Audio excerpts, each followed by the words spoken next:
My ex stole my dog after our breakup, saying he'd be happier with me. So I filed for ownership, got him back legally, and trained him with a new command: ignore. Now when she visits the park, he walks right past her. I'm Nate, 28, male, and I used to believe in boundaries. Personal, ethical, therapeutic. I believed they meant something, especially when it came to my therapist, Dr. Jordan Klein, 45, male. When I first started seeing him, I was 23, still picking gravel out of my knees from a wreck of a childhood and trying to scrape together what people called a functional adulthood. My dad left when I was 10, and my mom, Leah, 50, just never quite recovered. Emotionally codependent, passive-aggressive, sometimes overbearing in that I'm your best friend and your prison warden kind of way. I spent most of high school pretending I wasn't drowning. Jordan was the first adult who ever just listened without flinching. Balding, soft-voiced, clinical in the way you want your therapist to be. He never told me what to do,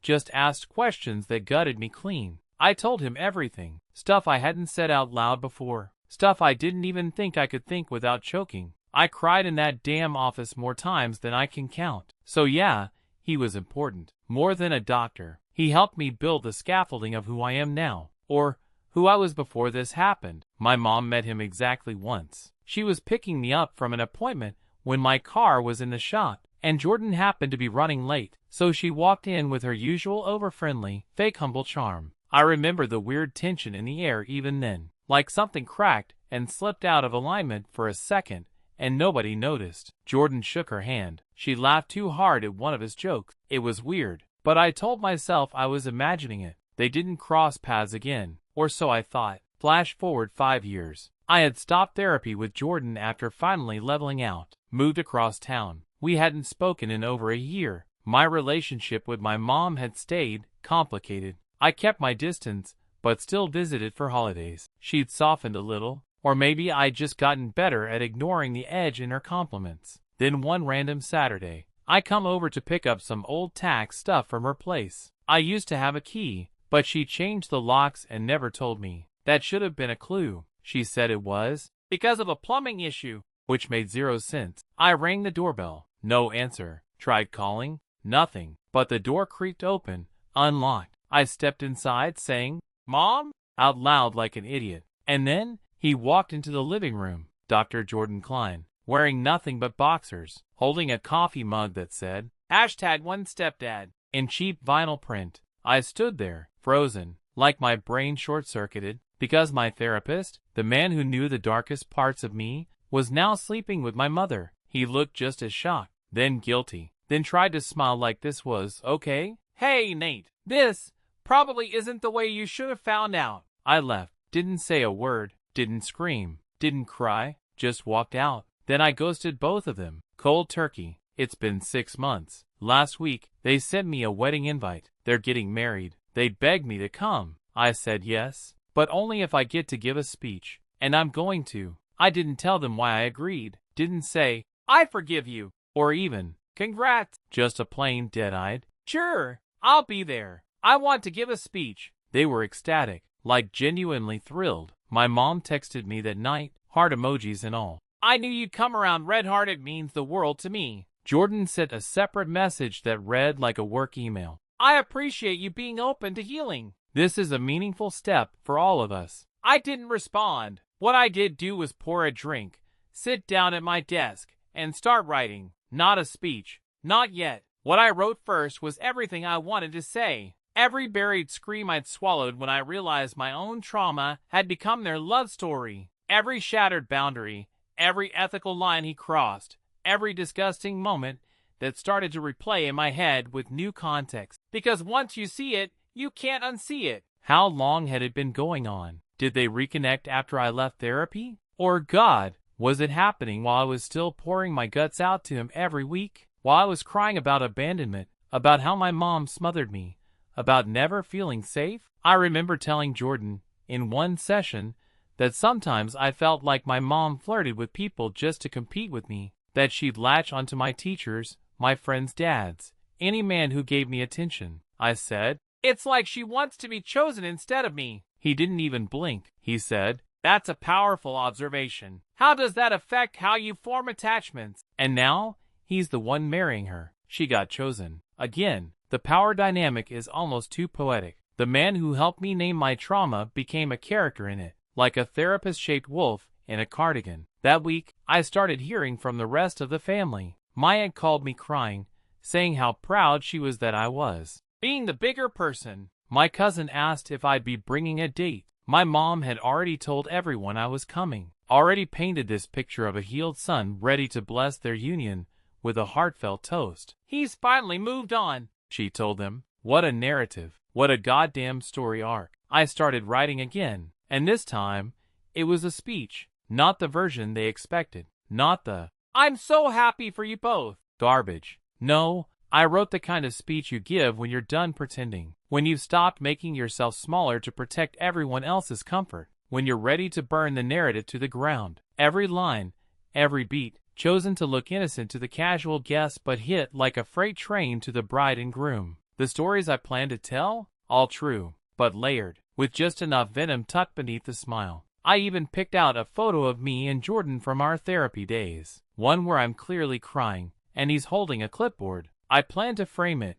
and give it to them as a wedding gift. The caption? Thanks for the memories. The hardest part was pretending like I was okay. That Sunday, I met my mom for coffee. She'd been begging for just a little time to talk, no pressure, and I needed to make sure she still believed the act. We met at this little place downtown she used to drag me to when I was in high school, the kind with chalkboard menus and overpriced lavender muffins. She looked good, radiant even. New hair, soft curls, bright lipstick. She looked like a woman getting everything she ever wanted. "Nate," she said, standing to hug me like we hadn't been emotionally estranged for half a year. "You look so grown up." Grown up? Sure. Nothing says maturity like watching your ex-therapist walk into your childhood home in his underwear. I sat across from her and stirred my coffee too much. "I'm just glad you're coming," she said, tearing up slightly. "I know this is unconventional, but when you know, right?" I wanted to ask, when exactly did you know? Before or after my last panic attack on his couch? But I kept my face still, nodded like I'd seen the light, played the part. She launched into details about the wedding, how she wanted it to be.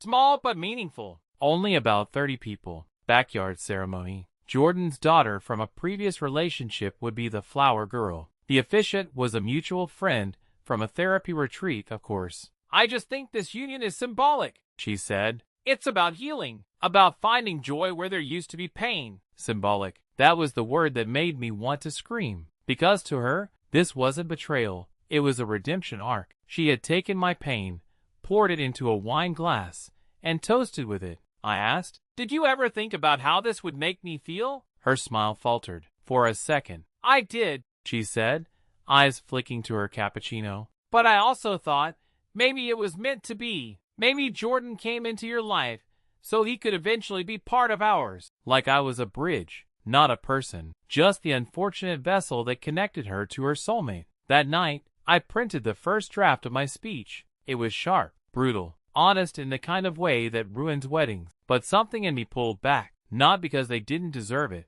they did, but because I wanted it to hurt right, not just embarrass them. I wanted it to leave a mark that would haunt them. So I reworked the speech, slower, sweeter, deadlier. I wrote a version that sounded like a love letter, a beautiful, touching speech about growth and change and radical honesty. But tucked inside it were landmines, references to therapy sessions he shouldn't have shared, quotes only he and I would recognize, tiny moments dressed as jokes that would make him squirm. I remember once, Jordan told me, "Some boundaries are made to be respected, even when no one's watching." Funny how that stuck with me. I practiced it in the mirror until I could say it with a smile. The day of the wedding was beautiful, sickeningly so. Golden hour sunlight spilling across the backyard like it was hand-picked for Instagram. Fairy lights strung over white folding chairs. A harpist softly plucking, "Here comes the sun," like we were in a Nancy Meyers movie about generational betrayal. And me, standing in a borrowed suit I hadn't worn since my last job interview, with a speech tucked in my inside jacket pocket and a war in my chest. Nobody knew, of course. To them, I was the prodigal son returning with grace and maturity. I smiled at the aunts who used to pinch my cheeks, hugged cousins who hadn't messaged me in years, and shook hands with Jordan's therapist friends who wore smug neutrality like a badge of honor. My mom looked like a queen, flowing ivory dress, hair pinned in soft curls. She cried walking down the aisle to him, and Jordan, he smiled like a man who'd gotten away with something. When they said their vows, I felt nothing, just this numb thrum beneath my ribs, like a fire had already burned through everything, and now I was just standing in the ash. The reception was in full swing by the time they asked me to give my speech. A little buzz from champagne, laughter echoing. My mom was holding Jordan's arm, beaming like this was the moment she'd been waiting for her whole life. I walked up to the mic, cleared my throat, and then I began. Good evening, everyone. For those who don't know me, well, most of you probably know me better as Leah's son, or, in a previous life, Jordan's patient. There were polite chuckles, nervous ones. I smiled. I've been thinking a lot about the idea of love stories lately, how we tell them, who gets to be the hero, who gets to be collateral damage. And I realized, every great love story has a little darkness in it, a little theft, a little breaking and entering. A pause. But don't worry, this isn't one of those speeches. The crowd relaxed. My mom laughed, hand over her chest. Jordan gave a tight little nod, like he'd dodged a bullet. I let it sit a moment longer. Then, I just wanted to say how grateful I am to be here today, to witness this union, because it's rare to see a man marry the consequences of his own ethical collapse. The room went dead silent. Jordan blinked. My mom's smile froze. I mean, not every therapist gets to sleep with their patient's mother. That's a plot twist you don't see coming. But hey, healing takes many forms, right? Someone dropped a glass. I could feel the silence splintering. And Mom,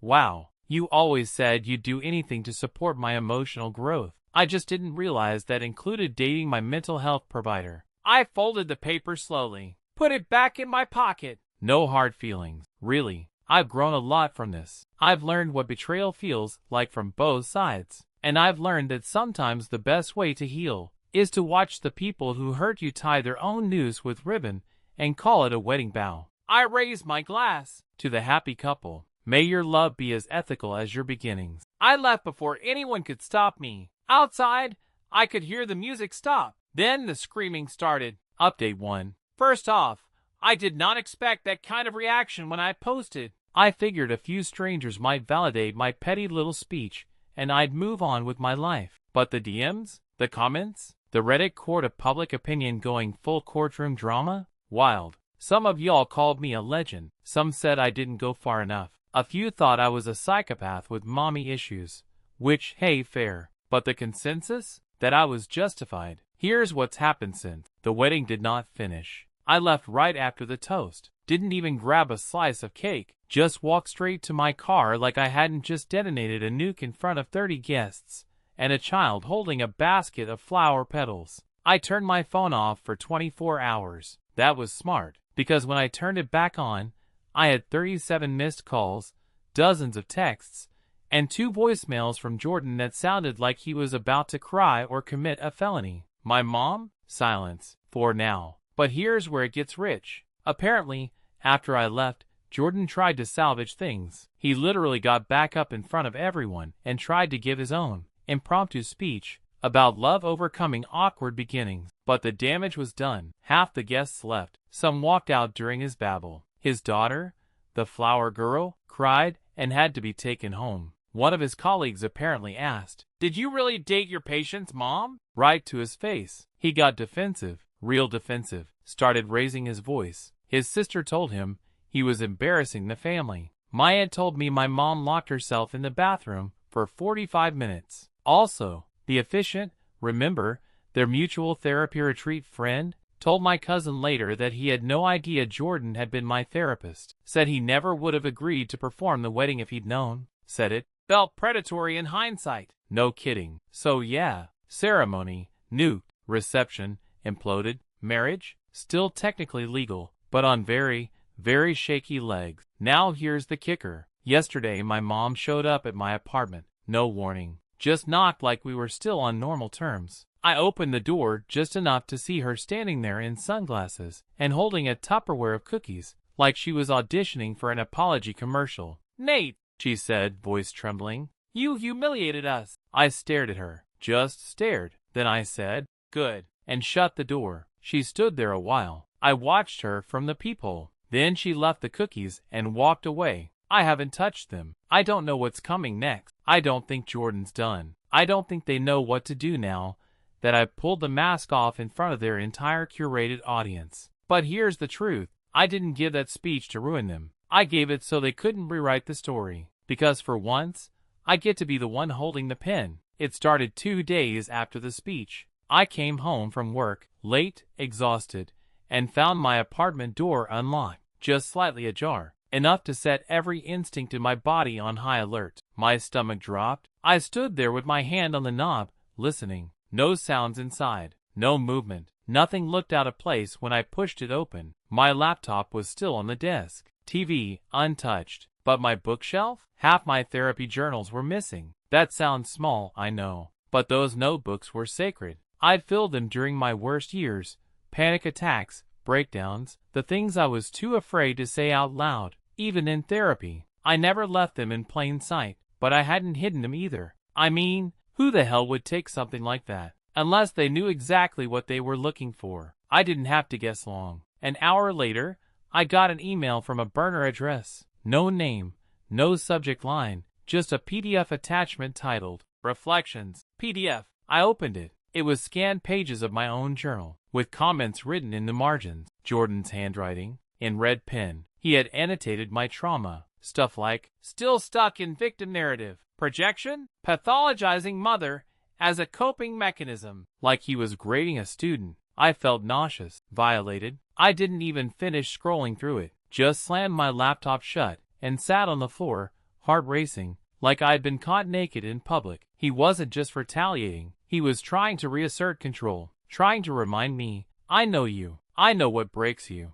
I can twist your insides if I want. I called the cops, filed a report. They said without video evidence or clear proof of forced entry, it would be hard to pursue. The journals? Could be misplaced. The email? Gray area. Not a direct threat. I knew better. Jordan wasn't trying to scare me physically. He was trying to destabilize me, make me doubt myself, gaslight me without ever saying a word. So I did the only thing I knew would hurt him back. I went public. I found the ethics board listing for his license. I wrote a detailed complaint. I included the dates, the conflict of interest, the fact that he'd started a relationship with my mother within a year of terminating therapy, potentially earlier. I attached screenshots, emails, scans of his handwriting on my journal entries, everything. Then I hit submit, and then I waited. And while I waited, I plotted, because this wasn't just about revenge anymore. This was about exposure, and what I was about to do next. It would make the wedding speech look like a warm-up act. I didn't just want to burn the bridge.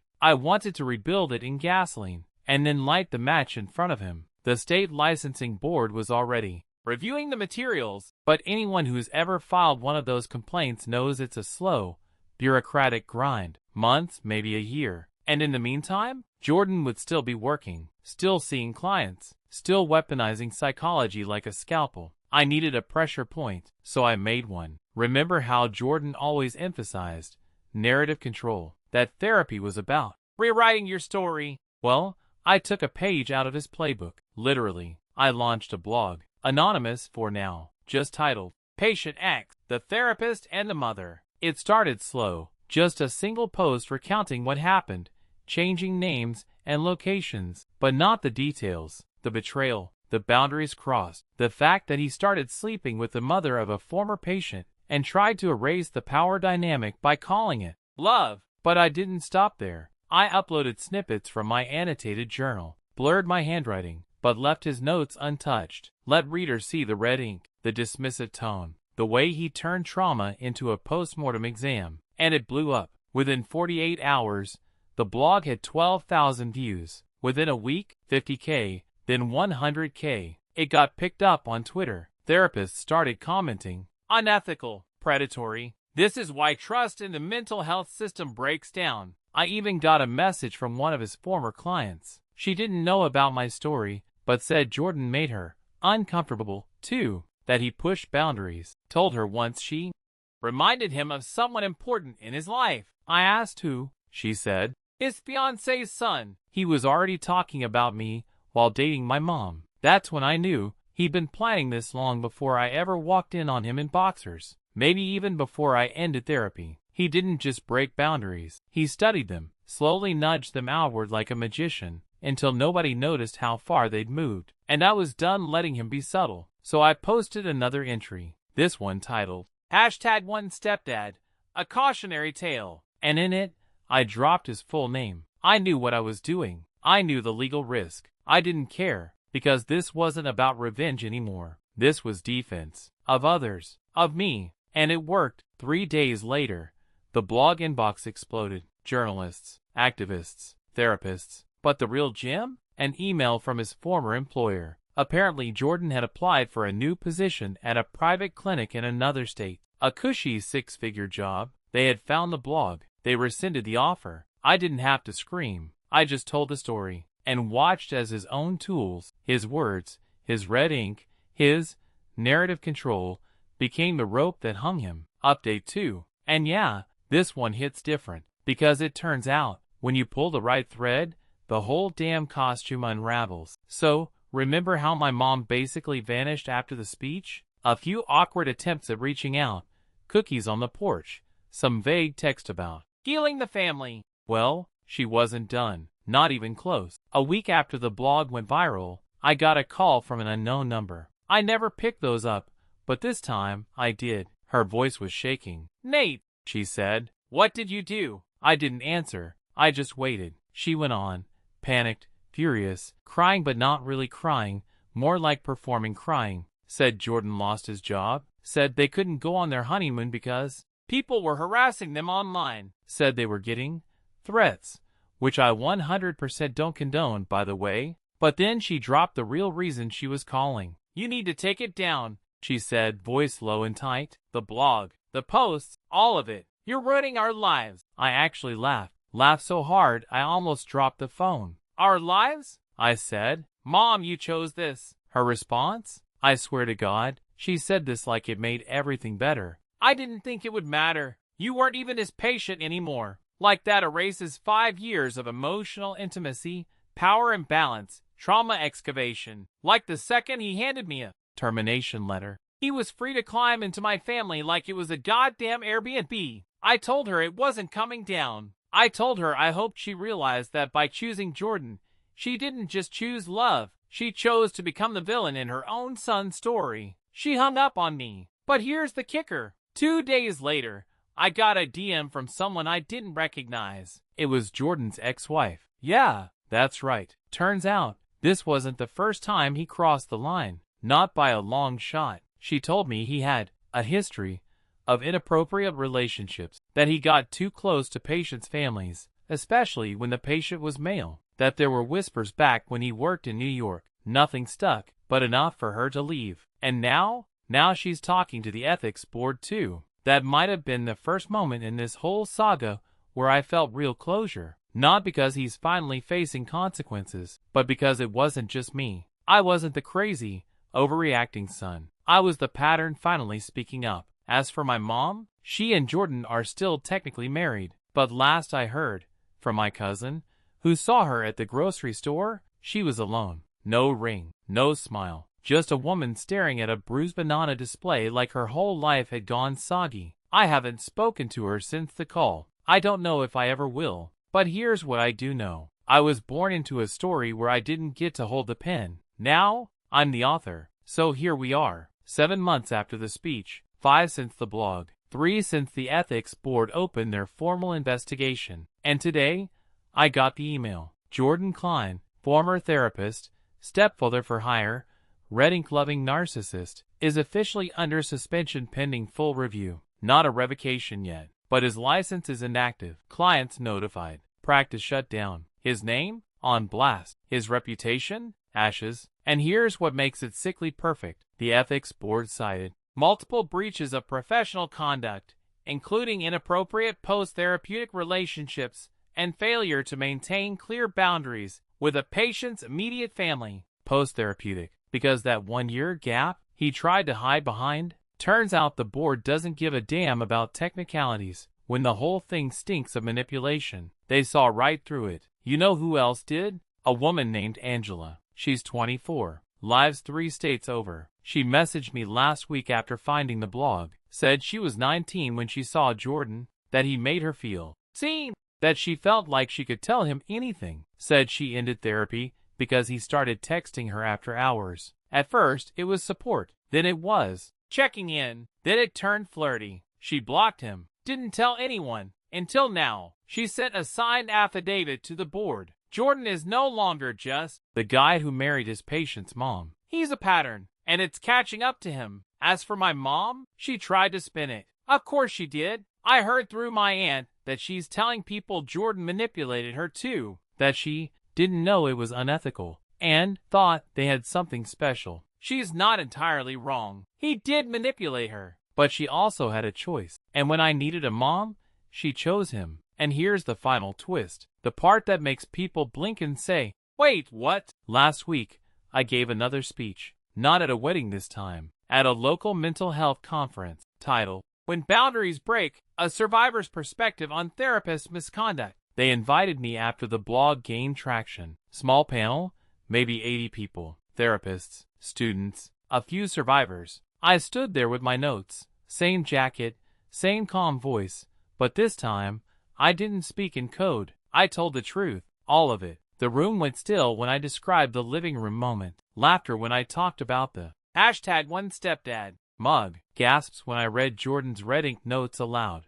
And applause, actual applause, when I ended with this. They say healing isn't linear, and it's not. But sometimes healing looks like holding the match while the mass burns. Afterward, 2 therapists approached me. One hugged me. One asked if I consult on their training program for ethical practice. Both thanked me. That was the moment. Not the speech, not the blog, not the suspension. That was it. That's when I knew. I wasn't broken. I wasn't ruined. I was proof that even when someone tries to rewrite your story, you can write it back. Better, darker, real. And this time, you own the ending. Okay, last one. Epilogue. The mic drop. So about 2 weeks after the suspension hit, I got a letter. Real paper. Stamped envelope. My name in cursive on the front like it was 1997, and someone was sending prom invitations. It was from my mother. No text, no email, no DMs this time. Just this old school, emotionally loaded envelope sitting in my mailbox like a landmine. I opened it slowly, half expecting Bible verses, half expecting guilt bombs. But what I got was a single-page letter in my mom's handwriting, and I'll read you the first line verbatim. "I hope someday you understand that love doesn't always look right at first, but it doesn't make it wrong." I laughed out loud, right there in my apartment kitchen, holding this sad little script of delusion wrapped in perfume and denial. She went on to say that she and Jordan were taking space, that she felt lost, and that she hoped we could talk when things calmed down. Said she missed me, said she didn't want the family to be permanently divided. Then, at the bottom, she added, "If you do respond, please don't post it online. I think we both shared enough." We both shared enough, like we were equal players in this tragedy, like we both aired dirty laundry instead of her airing my therapist inside her bed. I didn't write her back, but I did do one last thing. I took the letter, I folded it neatly, and I slid it into a frame, right next to the photo I mentioned in part 3, the one of me and Jordan during therapy. Me crying, him, clipboard in hand, unbothered, caption still the same. "Thanks for the memories." That frame sits on my bookshelf now, not as a shrine, not as a grudge, but as a reminder of what I survived, of who I became in the wreckage, of the story I took back. And if Jordan or my mom ever walk into my life again, I won't need a speech. I'll just point to the shelf and let the past speak for itself.